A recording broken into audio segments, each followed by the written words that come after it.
All right, welcome to another deep dive. Buckle up, because today we are tackling Jake Paul. Oh, this is going to be good. We've got excerpts from a couple of biographies, and trust me, his story is a wild one. We're talking Vine, boxing rings, even an unofficial marriage. Wow, unofficial marriage. Color me intrigued. Yeah, he's done it all. And look, love him or hate him, you can't deny he's made a splash. That's for sure. So we're going to try to go beyond the headlines, go deeper, try to figure out what makes this guy tick. What do you say? I'm all in. Where do we start? Well, to understand Jake Paul, you really got to go back to his roots on Vine. Remember Vine? 6-second videos, pure chaos. Vine was a breeding ground for internet fame, wasn't it? Like, it really captured that early 2010s internet energy. Absolutely. And he was one of the kings of Vine. Over 5 million followers, 2 billion views. What do you think it was about his content that made him so successful on that platform? Well, he was just so good at grabbing your attention. His Vines were loud, in your face, kind of shocking sometimes, but also funny. He really understood how to work that 6-second format. Totally. It was all about instant impact. And then, boom, he lands a role on the Disney Channel. Bizaardvark, remember that show? Oh, yeah. What do you think? Was he trying to go mainstream, become a real actor? It's an interesting move, right? I mean, the Disney Channel has launched so many careers. It's a pretty standard path to fame, for sure. Maybe it was a way to build a bigger, more family-friendly audience. Or, maybe he really did want to be a Disney Channel star. Who knows? But that Disney chapter didn't exactly end smoothly, did it? No, it didn't. There were some controversies. Right, some controversies that kind of forced him to leave the show. And that seems to be a bit of a pattern with Jake Paul, doesn't it? Yeah, controversy seems to follow him wherever he goes. It's almost like he courts it, maybe even uses it to his advantage. Maybe. But after Disney, he goes all in on YouTube, and that's when things really explode. He had already built a pretty big following, so YouTube was kind of a natural next step. By 2024, he had over 20 million subscribers. That's huge. A full-blown YouTube empire.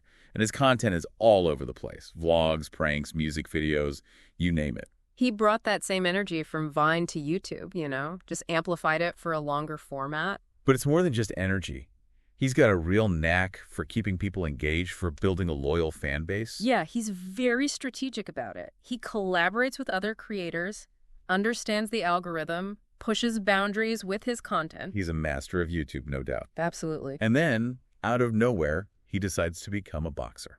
Talk about a left turn. I mean, who could have predicted that? Right. Most people thought it was a joke at first, just another way to get attention. Yeah, but he proved them wrong, didn't he? He did. He stepped into that ring and took it seriously. So, where does this whole boxing journey begin? Well, his amateur debut was against Deji Olatunji, another YouTuber. Right, and he won that fight by TKO. Was that the moment that really kicked off this whole boxing thing? I think so. It showed that he wasn't afraid to step outside his comfort zone, to try something new and challenging. It was a sign of things to come. Yeah, it was. It was kind of like a stepping stone to the big leagues. So what came next? His professional debut, he fought Eason Gibb, another internet personality. Yeah, and another win by TKO. I think that first round knockout really cemented his seriousness about this whole boxing thing. You're right. He wasn't messing around. But it was the Nate Robinson fight, the former NBA player, that really took things to another level. I mean, that knockout was brutal, went super viral, and everyone was talking about it. It was like a cultural moment. Suddenly, everyone had an opinion on influencer boxing. Exactly. Some people were impressed by Jake Paul. Others thought it was a joke. Some even questioned if it was ethical. Yeah, it definitely sparked a lot of debate. And then from there, he just kept up in the ante, right? Yeah. He fought Ben Askren, who was an MMA champ. Right, a former Bellator and ONE champion. Yeah. And then Tyron Woodley, a former UFC champion. He even fought Anderson Silva. A legend. It was like he was on a mission to prove himself against tougher and tougher opponents. And he kept winning. It was honestly pretty impressive to watch. What do you think about his choice of opponents? Was it strategic, or was he just looking for big names? Well, I think it was a bit of both. He definitely wanted to fight people who would generate buzz, but he was also picking opponents who would help him develop his skills. And you can't deny that his boxing has improved over time. Oh, absolutely. He's put in the work, and it shows. I mean, he beat Anderson Silva. That was a unanimous decision, too, not even a knockout. That was a huge win for him. It was like the boxing world finally started to acknowledge him as a legitimate contender. But then came the Tommy Fury fight. His first loss. A split decision, too, so it was a close one. Do you think that loss was a setback, or did it actually help him in some way? It's hard to say for sure, but I think it showed that he's not afraid to take risks, to fight tough opponents, and that he can handle defeat. And he came back from that loss with a win against Nate Diaz. Another UFC star. It's like he's determined to conquer the world of combat sports. So what's your take on this whole influencer boxing trend? Is it good for the sport? Bad for the sport? I think it's complicated. It definitely brings in new audiences and generates a lot of interest. But some people argue that it cheapens the sport. It's a valid argument, but it's also undeniable that Jake Paul has helped to make boxing more popular, especially among younger audiences.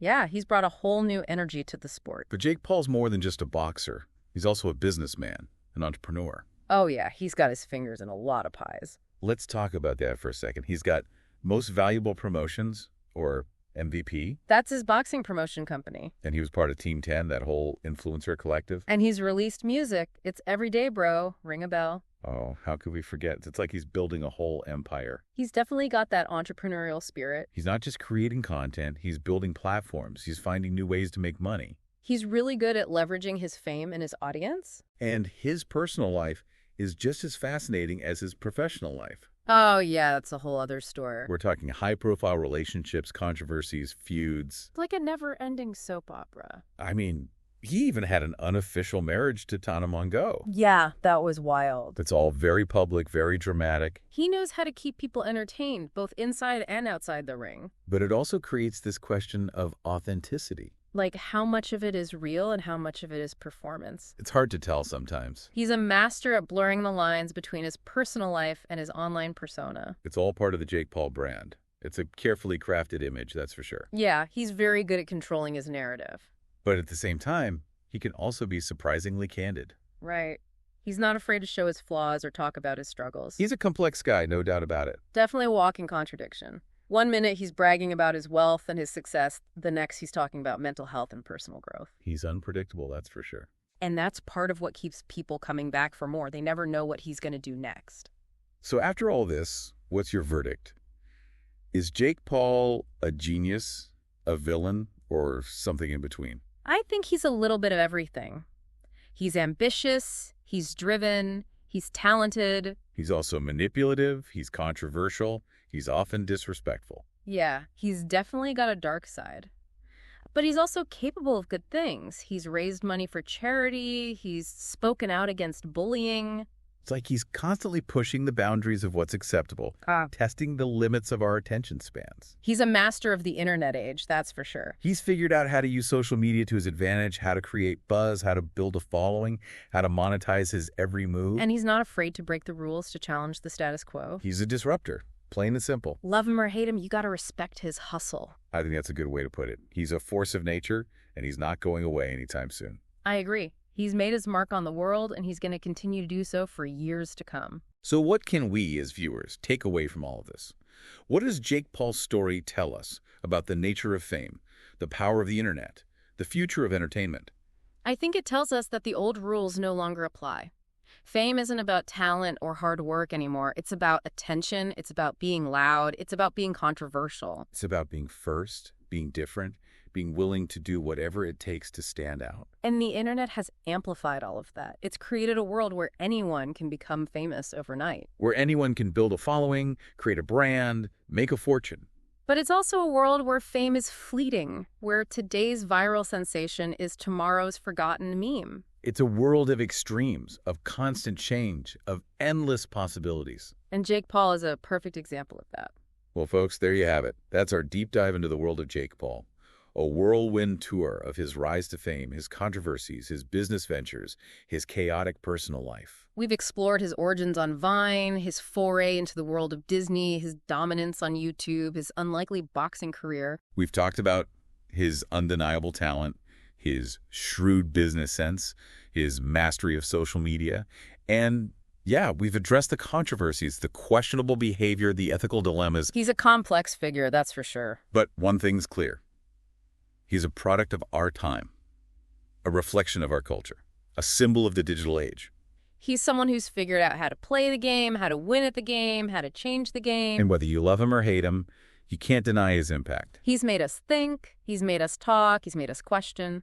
And that's what a deep dive is all about. Exactly. It's about exploring the complexities, the contradictions, the gray areas. It's about going beyond the surface, beyond the headlines, beyond the easy answers. And we hope that this deep dive into the world of Jake Paul has done just that. So until next time, keep questioning, keep exploring, keep diving deep. And who knows, maybe we'll see you in the ring someday. All right, that's a wrap, folks. Thanks for joining us on The Deep Dive.